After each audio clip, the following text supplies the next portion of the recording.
Well, you know, our kids were looking deep into the books here to make sure the SEC still had an automatic bid to the NCAA. It took a while for us to be called out, but I think they're excited. Our kids are excited. We're excited about an opportunity to play in one of the great atmospheres in college baseball there at Florida State. And Mississippi State has had some success there in the past, and certainly the field is, in my opinion, one of the better fields in the country.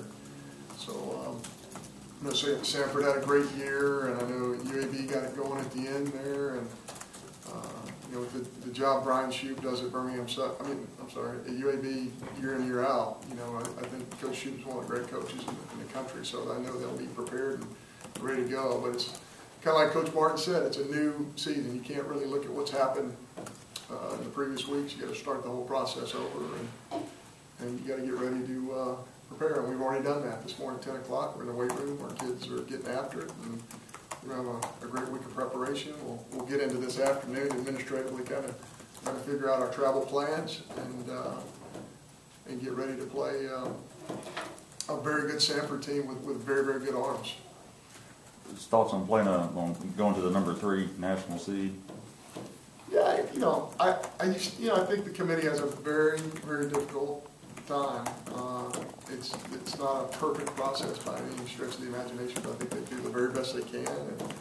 And at some point, you kind of, as a coach, I think you're always looking at fairness, and at some point in time, you kind of like the process to be a little bit more like basketball, to have 2 seeds seeded, in a traditional way. But every regional is challenging, and I think that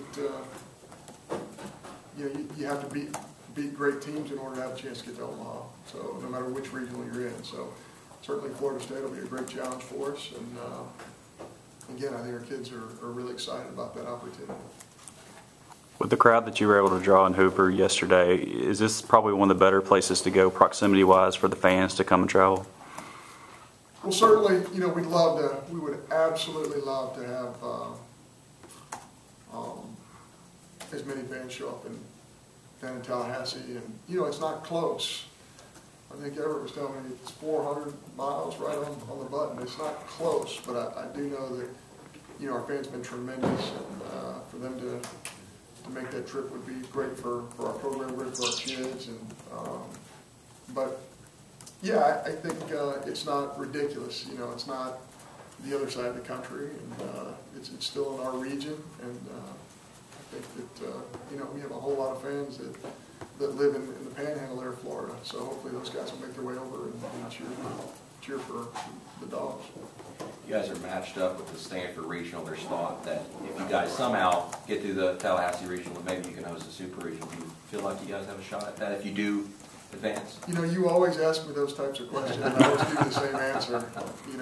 We got to figure out a way to get to Florida State, and we got to figure out a way to get Kendall Raymond healthy to hopefully pitch in a second game for us, and we got to get in the weight room at least one more time, and we got a whole lot of film to watch. So, you mentioned Stanford is like on the other side of the planet to us right now.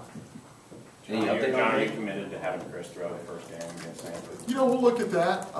Just off the top of my head, you would, at this point in time, you'd be leaning in that direction. You've got to get off to a great start. And you can't win game number 2 unless you win game number 1. And you have to ask yourself who gives you the best opportunity to win game number 1. And so I would say, just off the top of my head, just having seen the selection show 5 minutes ago, I would say we would be leaning that way, but we will, like you always say, Matt, my line is, we'll talk to Butch, and we'll make a better decision. Have it on tape now. Get it on tape. That'll work. Anything new with Kendall since we talked about it Saturday? Yeah, he's feeling like the groin injury is getting better and better, and he's going to meet with Dr. Lynn tomorrow morning, and we'll see where it goes from there. Certainly Kendall's extremely important to us. His competitiveness, his leadership, and the quality of his stuff is very important to our program. So we need him at 100%. them so they could have a sense of humor there with UAB being cited in the same regional? I've been accused a lot in my life of not having a great sense of humor by my players. Yeah, I think it's great. You know, I think it's, you know, again,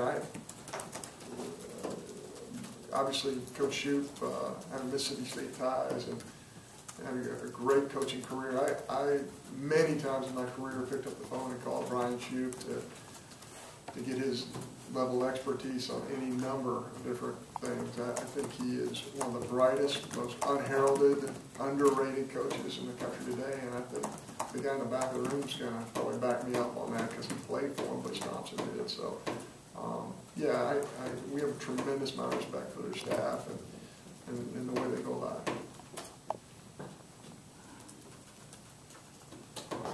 Coach Polk. Yes, certainly, yeah. I mean, we have the ultimate respect for Coach Polk. I think, you know, he's part of the staff of a great group of guys over there that work very hard on the game. And, you know, I know that they had, kind of like us, they had their ups and downs during the course of the season, but they played very well. And, you know, there's not a whole lot he hadn't experienced in his coaching career, so I'm sure that they will, you know, that knowledge and that background will really help them guide through this process. You had a chance to play against a Mike Martin team you've seen over the years. You know what kind of style these teams play at their home parks. You know what that regional's like. Yeah, it was one of the benefits of being in Florida for 2 years. You know, we played Florida State at their ballpark, and certainly that, you know, that ballpark is unique.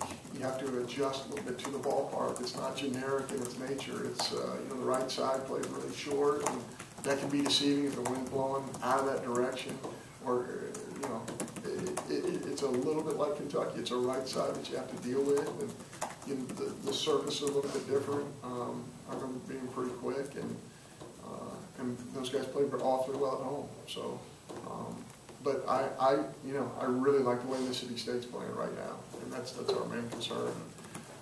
You know, we can't control the way other folks play, but we can certainly, hopefully, control the way we play, and hopefully we can stay on the roll that we're on right now.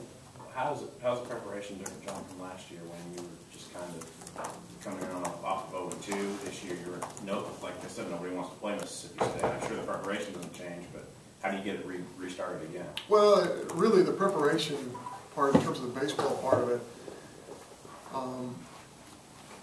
the video and the scouting report stuff can't start until you know who you're playing. Right. So that kind of short, nor can the travel.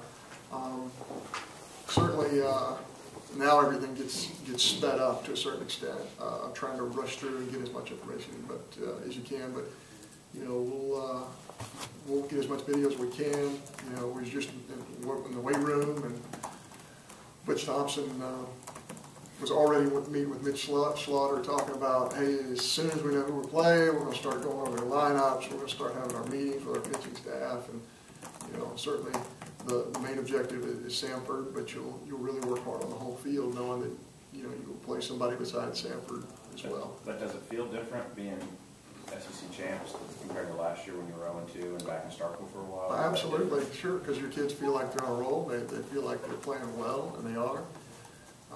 You know, I'll tell you what, when you're not healthy and you have some injury guys, I was looking at Brent Brownlee, I was looking at his knee. I mean, he looked like he had a softball inside of his right knee. And I said, hey, you know, how does that thing feel? He goes, Coach, it feels a whole lot better after yesterday. You know, so it's amazing what winning can do for injuries. It makes everything feel better. So we'll get as healthy as we possibly can. And you're right. I think our kids, you know, all of it is mental. It's mental energy. Do we feel good about ourselves? Do we not feel good about ourselves? You say that, you know, that South Carolina won 2 national championships, having gone 1-5 in the SEC, 1-4 in the SEC tournament as well. So they are 2 completely different seasons, but you like the fact that your kids are playing well heading into this.